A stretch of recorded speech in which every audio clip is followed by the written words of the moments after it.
আসসালামু আলাইকুম। আমার আজকের রেসিপি আমচুর পাউডার। প্রথমে আমি আম নিয়ে নিলাম।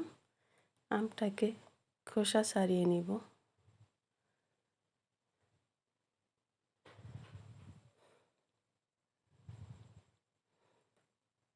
খোসা ছাড়ানো হয়ে গেছে। এখন আমটাকে আমি একটা গ্রেটার সাহায্যে গ্রেট করে নিব, অথবা চাইলে পাতলা পাতলা করে কেটে নিলেও চলবে। আমি এরকম গ্রেট করেও নিব, আবার পাতলা পাতলা করেও কেটে নিব। এতে গ্রেট করা হয়ে গেছে। এখন পাতলা করে ছড়িয়ে দিব।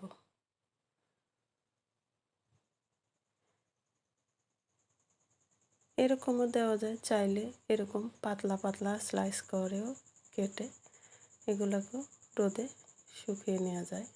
তো এটাকেও আমি রোদে শুকিয়ে নিব। একটা ডালাতে দিয়ে দিব।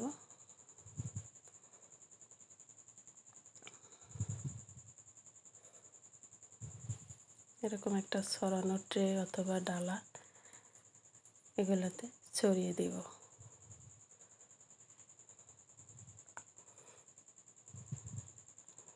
এখন রোদে শুকোতে দিব। এই যে 2 দিন লেগেছে আমার এই আমগুলো শুকোতে। এই অবস্থা হলো। এখন এগুলোকে আমি ব্লেন্ডার জাগে নিয়ে ব্লেন্ড করে নিব।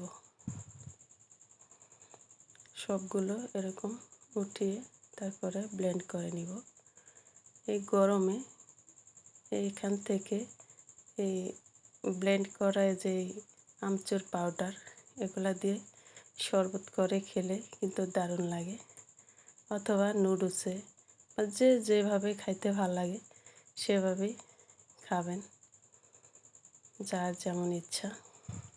এই যে তৈরি করে নিলাম আমচুর পাউডার। কেমন লাগলো কমেন্টে জানাবেন। আজ এ পর্যন্তই। সবাই ভালো থাকবেন, সুস্থ থাকবেন, নিরাপদে থাকবেন। আল্লাহ হাফেজ।